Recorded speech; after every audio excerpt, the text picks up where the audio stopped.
আজ তৈরি করে দেখাবো টিপস সহ মুসমুসে বাঁধাকপির পাকোড়া। হ্যালো এভরিওয়ান, আসসালামু আলাইকুম। আমন্ত্রণ জানাচ্ছি লিজাস কিচেন থেকে এই বাঁধাকপির পাকোড়ার রেসিপিটি দেখার জন্য। আশা করছি আপনাদের কাছে খুবই ভালো লাগবে। এখন তো শীতের সকালে সবাই পছন্দ করবে এই মুসমুসে পাকোড়াগুলা। চলুন শেয়ার করি কথা না বাড়িয়ে। এখানে আমি একটা বড় সাইজের বাঁধাকপির 4 ভাগের 1 অংশ নিয়ে নিচ্ছি। আমি কিভাবে কুচি করে কেটে নিচ্ছি ওইটাও আপনাদেরকে দেখিয়ে দিচ্ছি। দেখেন, আমার কাটা দেখে আপনারা বুঝে নিতে হবে। বাঁধাকপিটা একদম কুচি কুচি করে কেটে নিতে হবে। দেখেন, আমি কুচি কুচি করে কেটে নিচ্ছি। আমি অল্প পরিমাপে তৈরি করব বাঁধাকপি। আপনারা চাইলে একটা বা একটার অর্ধেক দিয়েও তৈরি করে নিতে পারেন পাকোড়াগুলা। এই যে বাঁধাকপিটা আমি কুচি করে কেটে নিয়েছি। এখন ভালো করে ধুয়ে নেব। আমি একটা খাঁচায় নিয়ে নিয়েছি, এখন ভালো করে ধুয়ে নিয়েছি। এই যে এটাই হচ্ছে টিপস, এই টিপসটা ফলো করবেন। আমি একটু লবণ মেখে রাখছি। এই লবণ মেখে প্রায় 10-15 মিনিটের মতো রেস্টে রেখে দেব। এই তো 10-15 মিনিট পর ফিরে আসলাম। এখন হাত দিয়ে চেপে চেপে অবশিষ্ট পানিগুলো বের করে নেব। লবণ মাখাতেই অনেক পানি বের হয়েছে।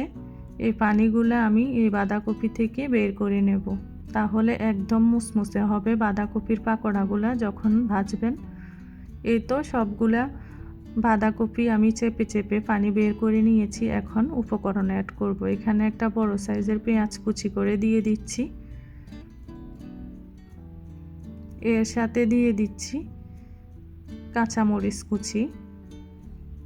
বেশি ঝাল পছন্দ করলে কাঁচামরিচ বেশি ব্যবহার করতে পারেন। দিয়ে দিলাম ধনেপাতা কুচি। এখানে দিয়ে দিলাম লাল মরিচের গুঁড়া হাফ চামচ দিয়ে দিলাম হলুদের গুঁড়া। আপনারা চাইলে গরম মশলা গুঁড়াও ব্যবহার করতে পারেন বা ম্যাজিক মশলা গুঁড়াও ব্যবহার করতে পারেন।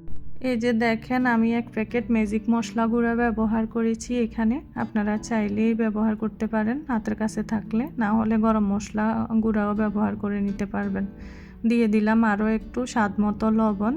দিয়ে দিলাম 2 টেবিল চামচ চিনি। চিনিটা আপনারা পছন্দ না করলে নাও দিতে পারেন। ঝাল যদি পছন্দ করেন তাহলে চিনিটা স্কিপ করতে পারেন। আমি সাথে একটু চিনিও অ্যাড করে এখন সব উপকরণ একসাথে মিশিয়ে নিচ্ছি।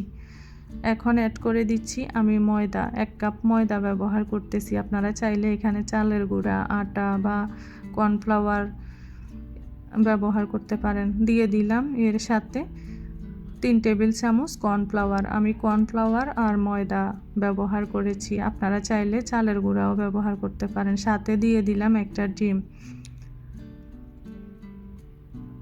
এখন হাত দিয়ে ভালো করে মেখে আমি পারফেক্ট একটি সফট ডো তৈরি করে নেব পাকোড়া ভাজার জন্য।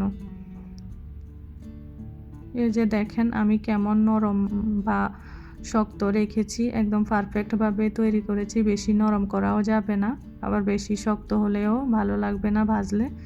এখন চুলায় একটি ফ্রাই প্যান বসিয়ে পরিমাণ মতো সয়াবিন তেল দিয়ে দিলাম পাকোড়াগুলো ভাজার জন্য। আমি এক এক করে ছোট ছোট করে পাকোড়াগুলো দিয়ে দিচ্ছি। আপনারা চাইলে আরও বড় সাইজ করেও দিতে পারেন।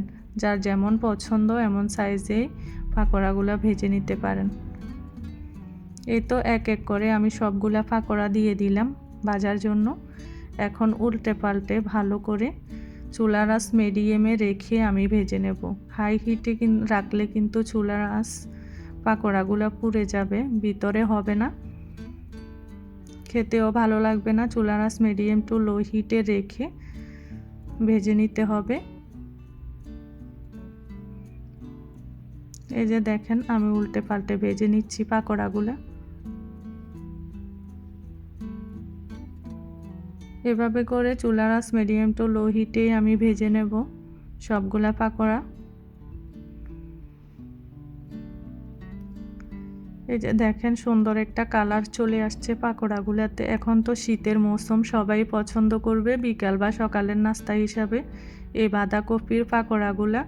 বাজারে এখন অ্যাভেলেবেল পাওয়া যায় বাঁধাকপি। আপনাদের যদি ভালো লাগে তাহলে তৈরি করে নিতে পারবেন খুব সহজে আমার রেসিপিটা যদি ফলো করেন। আর যারা পারেন তো তারা পারেনই, নতুন রাঁধুনি আপুরা আমার রেসিপিটা ফলো করলে খুব সহজে এভাবে মুসমুসে পাকোড়া তৈরি করে নিতে পারবেন। এই তো ভাজা হয়ে গেছে, আমি এখন সবগুলা পাকোড়া তুলে নিচ্ছি।